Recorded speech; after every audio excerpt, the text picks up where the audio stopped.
معذرت کے ساتھ اگر کوئی دوست بات کرنا چاہتا نہیں. گفتگو بہت خوبصورت ہوئی اور میں سمجھتا ہوں کہ کم از کم میرے جیسے شخص کے لیے تو ایک بہت اچھی شام بن گئی. بہت کچھ ہمیں سیکھنے کو ملا. جب نوجوان بات کرتے ہیں تو ظاہر ہے کہ اس سے بہت حوصلہ بھی ہوتا ہے. اور بہت سے دوستوں نے بہت خوبصورت گفتگو کی, قدرت کی بات راج کی, مصطفیٰ نے بہت خوبصورت حوالے دیے. یہاں دوست احسان نے ایک بڑا اچھا نقطہ اٹھایا. یہ ساری باتیں جب ہم دیکھتے ہیں اور پھر اساتذہ کی باتیں ہم سنتے ہیں, جیسے کہ حافظ العبادل صاحب نے, شباب صاحب نے, ان ساری باتوں کو جب یکجا کرتے ہیں تو پھر پتہ چلتا ہے کہ ہر شخص اس کو اپنے اپنے طور پر دیکھ بھی رہا ہے, پرکھ بھی رہا ہے. حلقوں میں ایک سلسلہ ہمیشہ ہوتا تھا کہ جب کبھی کوئی ایک بات چل پڑتی تھی تو لوگ اسی کو لے کے چلتے تھے. تو اب جو ایک نیا حوالہ ہے وہ یہی ہے کہ ہر شخص نے اپنی بات کرنی ہے کہ کوئی تخلیق اس تک کیسے پہنچی یا اس تخلیق نے اس کے دل کو کہیں بہت اندر سے کیسا چھوا, اس کے مطابق وہ بات کرتے. اور یہ بات میرا خیال ہے بہت خوش آئند ہے. یہ تو میں صرف اپنی خوشی کا اظہار کر رہا ہوں کہ آج کی شام مجھے بہت لطف آیا. افسانے کی طرف بھی آتے ہیں.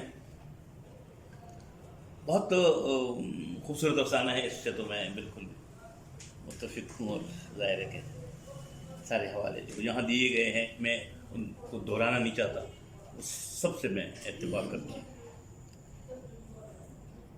ایک میں نے پہلے بھی کہا کہ کہانی ایک ہوتی ہے, ایک واقعہ ہو جاتا ہے, ایک وقوع ہوتا ہے, اس کو بنیاد بنایا جاتا ہے اور وہ بنیاد وہیں رہ جاتی ہے. ہم نے کہیں اور جانا ہوتا ہے. یہ بات ہم ہلکے میں بھی کہتے ہیں, یہاں غزل پیش ہوتی ہے, افسانہ پیش ہوتا ہے, مضمون کچھ بھی ہو صحیح ہے, وہ وہیں رہ جاتا ہے. ہم نے کہیں اور بات کرنی ہوتی ہے کیونکہ ہماری جو ہمارا اپنا مطالعہ ہے, جو ہمارا اپنی ایک سوچ ہے, ہماری جو اپنے اندر کے رویے ہیں وہ ہمیں کہیں اور لے کے جاتے ہیں. اور مدد کرتی ہمیں وہ تخلیق ہمیں مدد دیتی ہے کہ اس سیڑھی پر ان کے پائیدانوں پہ چڑھتے ہوئے ہم اپنے آپ کو دیکھ رہے ہوتے ہیں. آج کا افسانہ بھی ایک ایسے ہی خوبصورت افسانہ تھا. ایک بہت بہت بہت بڑا رسک لیتا ہے افسانہ نگار اس وقت, کوئی بھی کہانی کار, جب وہ ایک سامنے کی بات کو ریپیٹ کر رہا ہو, دوہرا رہا ہو. یہ وہ بات ہے جو سب کو پتہ ہے. یہ بہت ایک مشکل کام ہے. اس کو اگر آپ ذرا سا سوچیں گے تو یہ رونگٹے کھڑے کرنے والی بات ہے. مجھے پتہ ہے, یہ سب کو پتہ ہے. اسی بات کو میں تفصیل سے بیان کروں. کیوں؟ کیا کہیں میں کامیاب ہو جاؤں گا یہ واقعہ سناتے ہوئے اپنے پڑھنے والے کو کہیں اور لے جانے میں, یا نہ وہ انہی بھول بھلائیوں میں کھو جائے گا. یہ تو افسانہ ہے, بس یہ تو میں نے پڑھا ہے واقعہ. اور میرے لیے جس دور میں میں سانس لے رہا ہوں میرے لیے سامنے کی بات ہے. ممکن ہے 10 سال بعد, 50 سال بعد, یا شاید اس سے کچھ عرصہ پہلے کی یہ کوئی بات ہو تو شاید ایسا نہیں جو واقعہ سامنے کا ہے. اس طرح کے کھیل جو بڑے افسانہ نگار ہوتے ہیں وہ کھیلتے رہتے ہیں, اور بڑے تخلیق کار یہ کام کرتے ہیں. کیسے کہ ایک آدھ دو افسانے ایسے ہیں, خصوصاً جب وہ ایک دوست کی حوالے سے بات کرتا ہے تو اس کو لے کے وہ بڑی خوبصورتی سے چلتا ہے, اور یہی خیال گزرتا ہے کہ اب یہ بھی ایک زندہ کردار کی بات ہو رہی ہے, اور بعد میں اسے وہ ٹوسٹ کر دیتا ہے اور کہانی کہیں اور چلی جاتی ہے, اور آپ یہ کام کرتے ہیں. ایک اور چھوٹی سی مثال دوں کہ اگر آپ میں سے کسی نے گلزار کی فلم کی اجازت دیکھی ہو, اس میں ایک ویڈنگ روم میں بنی ہوئی فلم ہے, اس میں ایک سین ایسا آتا ہے کہ جہاں اس واش روم کی شاید لائٹ آف ہوتی ہے یا اس میں لائٹ چلی جاتی ہے اس ویٹنگ روم کی, مگر کہانی نہیں رکتی, کہانی پھر بھی جا رہی ہے. آپ کو ڈائلاگ, آپ کو آواز آ رہی ہے, کردار آپس میں بات کر رہے ہیں. ایک بہت بڑا رسک ہے اسکرین پر, ایک بگ اسکرین پر, چھوٹی اسکرین ملی کہ جس میں آپ کو نظر نہیں آ رہا کچھ, مگر آپ اس اندھیرے سے اپنی آنکھیں چرا نہیں رہے, آپ بندھے ہوئے ہیں وہاں پہ. آپ کو ڈائریکٹر اور رائٹر نے باندھ دیا ہے کہ آپ نے یہی رہنا ہے, آپ نے ہلنا نہیں ہے. اگر آپ کوئی اس فلم کو دیکھیں, آپ کے ذہن میں اجازت ہو, تو اس میں ایک سین میں آتا ہے جب نصیر الدین شاہ ہو تو وہاں پہ ریکھا اور اس کے درمیان جو ڈائلاگز ہو رہے ہیں وہ جاری ہیں اور لائٹ نہیں ہے.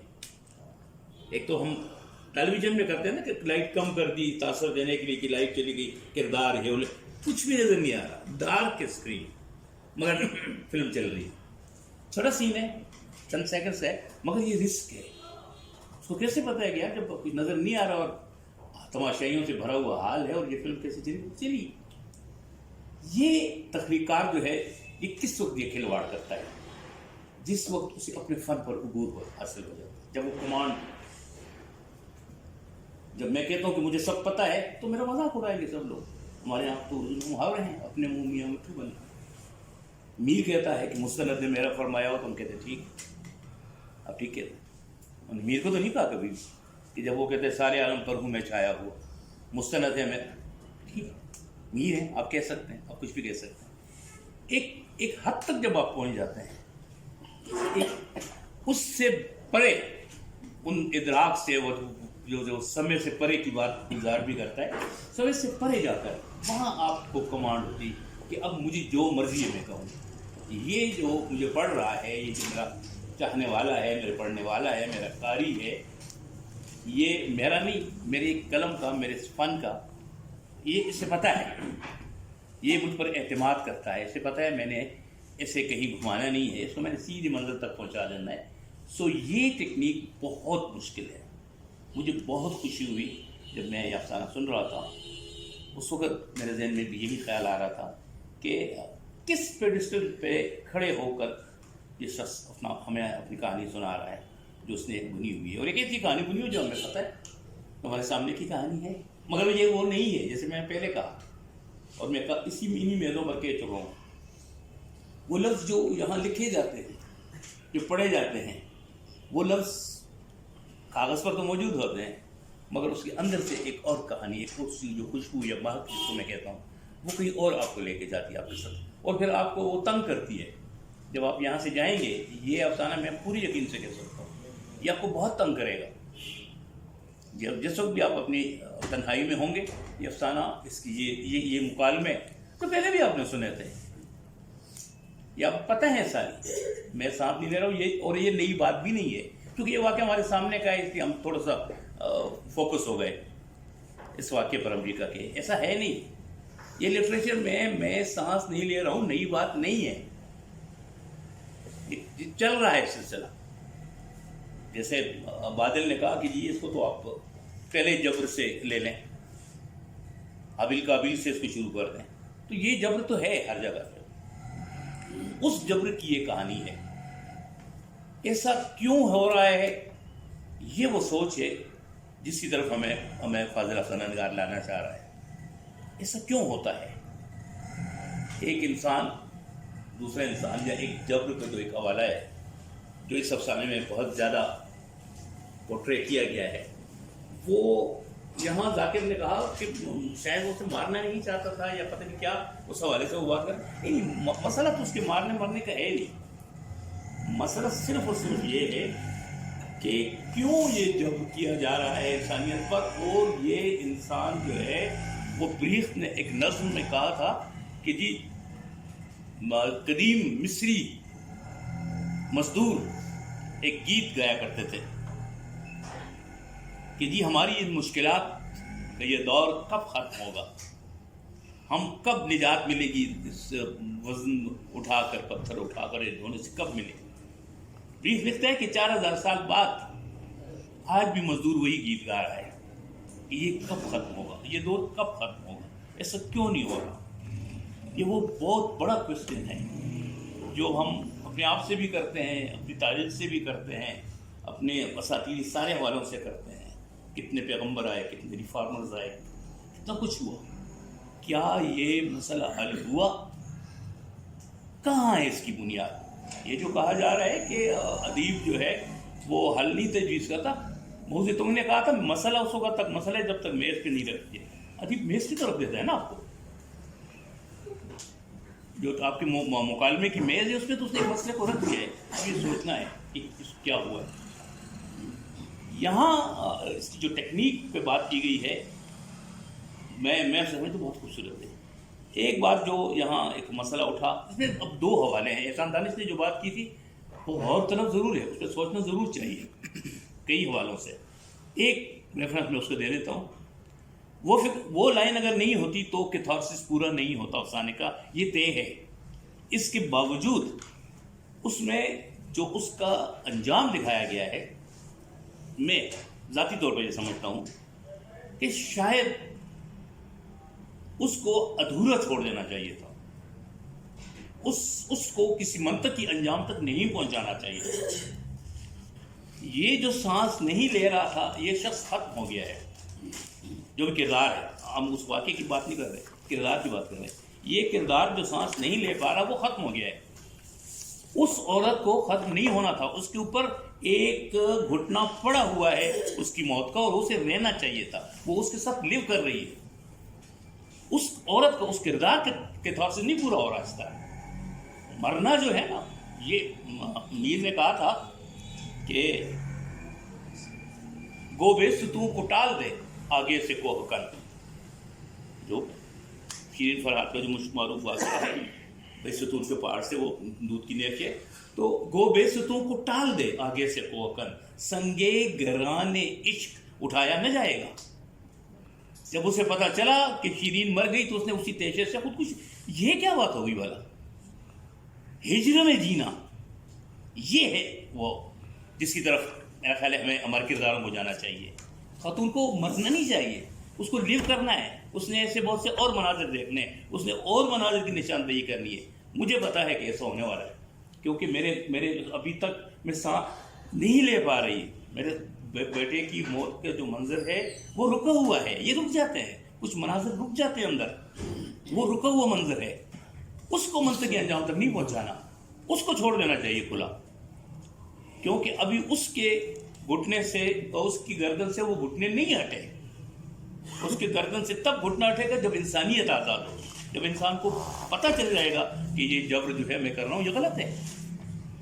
جب تک وہ نہیں کرتا یہ گھٹنا ہماری گردنوں پہ پڑا رہے گا، اور اسے پڑا رہنا چاہیے، کیونکہ یہ پڑا رہے گا تو ہم شاید اس کا حل کہیں سے نکال لیں. لیکن اگر ہم نے جیسے میر نے کہہ دیا تو وہ بات تو ختم ہو گئی. مرنا تو یہ تو کوئی حل ہی نہیں ہے. موت جو ہے یہ حل نہیں ہے کسی مسئلے کا. تو مرنے سے پہلے زندہ رہنا یہ ہے ایک حوالہ اس کہانی کا. تو میرے خیال میں بھی میں بھی اس سے متفق ہوں کہ کردار باقی ٹھیک ہے، کیتھارسس اس کا پورا تبھی ہوگا. اس کی سسکیاں، اس کی چیخیں، اس کی جو بھی حوالے ہیں سب ٹھیک ہے. یا اس کا علم ہونا کہ جی ہاں مجھے پتا ہے کہ اب کیا ہونے والا ہے، کیونکہ وہ اس کے ساتھ رہ رہی ہے. وہ اس کے ساتھ رہ رہی ہے. اب کسی کی یاد کے ساتھ رہنا اور کسی کی یاد میں مر جانا، مرنا ایک آسان کام ہے، ایک مشکل کام نہیں ہے. لیکن زندہ رہنا جو ہے یہ مشکل کام ہے، کسی کی یاد میں زندہ رہنا. تو میرا خیال ہے کہ اس کیتھارسس کا تو میرے نزدیک یہ میرے ذاتی خیال ہے کہ اگر خاتون کی گردن کا ایک طرف پھینکنا جو ہے یہ صرف یہ 2 لائنیں ہٹ جائیں گا، باقی مکمل افسانہ ہے، خوبصورت افسانہ ہے.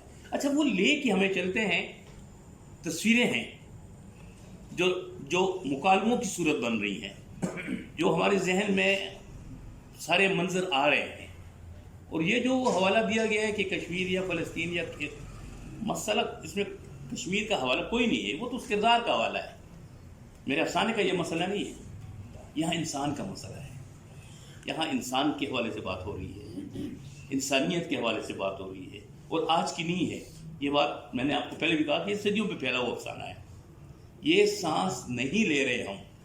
بہت سے جس طبقاتی ماحول میں ہماری پرورشیں ہوئی ہیں ہمیں تو زیادہ احساس ہے، لیکن یہ دنیا کے ہر حصے میں ہے. کہیں نہ کہیں کوئی نہ کوئی کسی نہ کسی کے گھٹنے کے تلے اپنی گردن دبا کر سانس لینے پہ مجبور ہے. چیخ رہا ہے کہ میں سانس نہیں لے رہا ہوں، کوئی اس کی پرواہ نہیں کر رہا. آپ دیکھیں اگر ہم صرف اپنے آپ کو فوکس بھی کر لیں، محدود بھی کر دیں، اور اپنے ایک علاقے کو بھی دیکھ لیں تو ہر شخص دوسرے کی حوالے سے زندہ ہے. میں کہیں پھنسا ہوا ہوں، وہ کسی اور کے آگے پھنسا ہوا ہے، وہ کسی اور کے آگے پھنسا ہوا ہے. اگر آپ دیکھیں تو یہ چین ہے جو صدیوں سے معلوم تاریخ سے یہ سلسلہ اسی طرح رواں دواں ہے.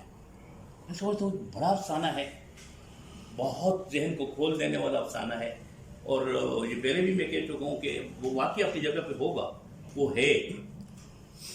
اس سے اوپر کی بات ہے یہ جو جہاں جو بات کی گئی ہے آزاد طلب نے کہا یہ جو ہم تخیل کی بات یا خیال کی بات کر رہے ہوتے ہیں یہ کیا ہوتا ہے. جب ہم کبھی کبھی کہتے ہیں ہماری میزوں پہ بحث ہوتی ہے کہ جی آج کے افسانے میں کہانی نہیں ہے، اس میں تو کہانی ہے، لیکن ایک ایسی کہانی جو سب کو پتہ ہے، تو جو سب کو پتہ ہے کہانی، تو اس میں تو سسپینس نہیں ہوتا. اچھا دوسری بات جو یہاں ایک دو دوستوں نے کی، کہانی کے لیے سسپینس کوئی ضروری چیز نہیں ہے، بلکہ کمزور افسانہ جو ہے وہ سسپینس کے سہارے زندہ رہتا ہے. سسپینس کے سہارے تجسس کا ایک حوالہ جو عمومی ہے وہ کمزور کہانی ہوتی ہے. وہ کہانیاں ہوتی ہیں جو کہ جن کے رائٹر کے پاس، جن کے لکھنے والے کے پاس وہ ان کا ایک عجز ہوتا ہے. وہ جہاں آپ کہانی میں، افسانے میں اگر آپ یہ دیکھتے ہیں کہ کوئی حادثہ ہو گیا ہے، حادثاتی طور پر کوئی واقعات اس میں آ گئے ہیں، تو وہ دراصل رائٹر اپنے عجز کا اظہار کر رہا ہوتا ہے، تو پھر میں اور کیا کروں، پھر وہ تقدیر کی طرف چلنے لگتا ہے. یہ کمزور افسانہ ہوتا ہے جو تجسس کے سہارے چلتا ہے. اب تجسس کی کچھ سطحیں ہیں، مختلف ہیں، کچھ وہ ہے جو مابسا کی ہے، کہ خوف کی ہے، وہ تجسس اور ہے جس کی طرف ہم عمومی تجسس کی طرف اشارہ کر رہے ہیں. تجسس آپ نے اکثر فکشن بلکہ فلموں میں بھی دیکھا ہوگا کہ جس فلم میں بہت زیادہ کچھ تجسس قسم کی، سسپینس قسم کی فلمیں ہوتی ہیں، وہ آپ دوسری دفعہ نہیں دیکھتے. اب کہانی کو لے یہ لارنس نے کہا ہے کہ جب ایک کہانی کے معانی طے ہو جائیں وہ مر جاتی ہے، پھر اس میں تو رہتا ہے کچھ نہیں ہے. کہانی کی موت ہے اس کا کھل جانا. کہانی مت. اب اس کہانی پہ آپ دیکھیں کتنی مختلف باتیں ہوئیں. یہ ایک زندہ کہانی ہے. یہ کہانی پہ سب متفق ہو جائیں تو مر جائے گی یا ختم ہو جائے گی. نہیں، یہ آپ کو روز آپ کو تنگ کرے گی.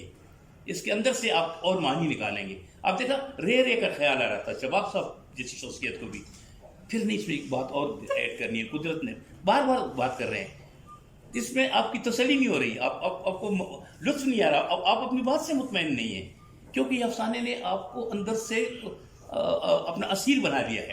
آپ اس کے رومانس میں گرفتار ہیں. ابھی آپ کو احساس نہیں ہے، جب آپ گھر جائیں گے آپ کو پتہ چلے گا. یہ رومانس اس افسانے کے ساتھ آپ کو چلتا رہے گا. آپ اس کو دوبارہ پڑھیں گے، پورا یقین ہے ینگسٹر خاص طور پہ اسے دوبارہ پڑھیں گے، صرف ٹیکنیک کے لیے نہیں، سوچ کے لیے کہ یہ رائٹر کیسے چل رہا ہے. اچھا، اور پھر یہ جو اس کا ڈویژن ہے آپ دیکھیں، وہ اس سے صرف اس لیے نہیں کہ اسد کا تعلق فوج سے ہے تو نہیں، اس کے سارے افسانے ایسے نہیں، یہ تو متقاضی تھے. یہ ڈکشن وہ اس نے جان بوجھ کر اختیار کیا ہے. کہہ سکتے ہیں کہ ان کو شاید سہولت ہو، لیکن مجھے نہیں لگتا. یہ زیادہ مشکل کام ہوتا ہے کہ جو کام آپ کو پتہ ہو اور آپ اس کو لکھ بھی رہے ہو. یہ زیادہ مشکل کام ہے کیونکہ اس میں زیادہ چانسز یہ ہوتے ہیں کہ آپ کا اسٹروک غلط لگ سکتا ہے. یہ تو تصویر ہے نا، پینٹنگز بنا رہے ہیں آپ، اسٹروک کا زمانہ ہے. اب تو کہانی اسٹروک کے تھرو آتی ہے. کوئی اسٹروک آپ کا غلط لگ گیا، آپ کی پوری عمارت درہم سے گر جائے گی. یہ بہت بڑا رسک ہوتا ہے. جو چیز آپ کو، جس فن میں آپ ماہر ہوں، وہ فن آپ کو اکثر شکست دے دیتا ہے. دریا میں وہی ڈوبتا ہے جو تیراک ہوتا ہے. باقی آدمی کا کیا کام ہے اندر چھلانگ لگائے. یہی حوالہ ہے. ایکسیڈنٹ روڈ ٹونی کا ہوتا ہے جو ڈرائیور ہوتے ہیں. تو حوالہ بنیادی یہی ہے کہ اس کو پتہ ہے اس فیلڈ کا، اس کو معلوم ہے، لیکن بہت بڑا رسک ہے کہ اگر کوئی اسٹروک غلط لگ گیا تو ظاہر ہے کسی سال. اور آپ دیکھیں کہ وہ نپتلے انداز میں ہو گیا ہے. کہیں بھی آپ کو جھول نظر نہیں آئے گا. کوئی ایک لائن، کوئی ایک لفظ، کوئی ایک حرف کہ یہ فالتو آ گیا ہے یا شاید مجھے نہیں لکھنا چاہیے، ایسے مجھے اسے نکال دینا چاہیے. نہیں، وہ اسی ایک ہی لے میں گیا ہے. جیسے رفتہ رفتہ ماترے گنتے سم پر آتے ہیں. تو یہ آپ دیکھیں، یہ اسی طرح گیا ہے اور آج سم پہ اس نے اپنے آپ کو روکا ہے، جہاں آپ اس کے ساتھ اب بھی اٹھے ہیں. تو میں یہ سمجھتا ہوں کہ آج کی شام بہت خوبصورت رہی اس حوالے سے، اور بہت گفتگو اچھی دوستوں نے کی، مجھے اس سے زیادہ خوشی ہوئی. اور یقیناً اسد بڑا نام ہے اور ظاہر ہے کہ ان گنت افسانے وہ لکھ چکا ہے. شعری اپنے افسانے کے مجموعے ہیں. ناول نگار ہے اور بلا کا ناول نگار ہے. اور یہ جہاں سے کہانی اٹھاتا ہے وہ اپنے آپ کو اسی ایٹماسفیئر میں رکھ کے، جب اس کی آپ خاص طور پہ میں، ماں اور خدا جو ناول پڑھتے ہیں آپ، تو آپ کہیں اور ہوتے ہیں. آپ اس دنیا میں ہوتے ہی نہیں ہیں، آپ کہیں اور چلے جاتے ہیں. تو یہ صرف یہ نہیں ہے کہ یہ فوجی اور اس نے شاید ہوتے، نہیں، ایسا قطعاً نہیں ہے. آپ اپنی ہر کہانی اپنا ایک لوکیل بھی رکھتی ہے، ایگزیکٹلی اسی طرح کا اس افسانہ نگار اس کے لیے وہی تلاش میں بھی تلاش کرتا ہے، اور اسی کے سہارے وہ اپنی کہانی کو بنتا ہوا آگے جاتا ہے. اور یہ کمال کم لوگوں میں ہوتا ہے. اس کو اگر میں ایک سامنے کی بات کے ساتھ جوڑوں، جہاں دلیپ کمار آیا تھا پشاور، تو اس سے جو گفتگو یہاں ہوئی تو انہوں نے ایک بات کی تھی بڑے مزے کی. انہوں نے کہا تھا کہ 2 طرح کے کردار ہوتے ہیں اداکار، ایکٹر. ایک وہ ایکٹر ہوتا ہے جو کہانی میں اپنے آپ کو ڈھالتا ہے اور اس کا کردار ہی اس کی پہچان ہوتا ہے.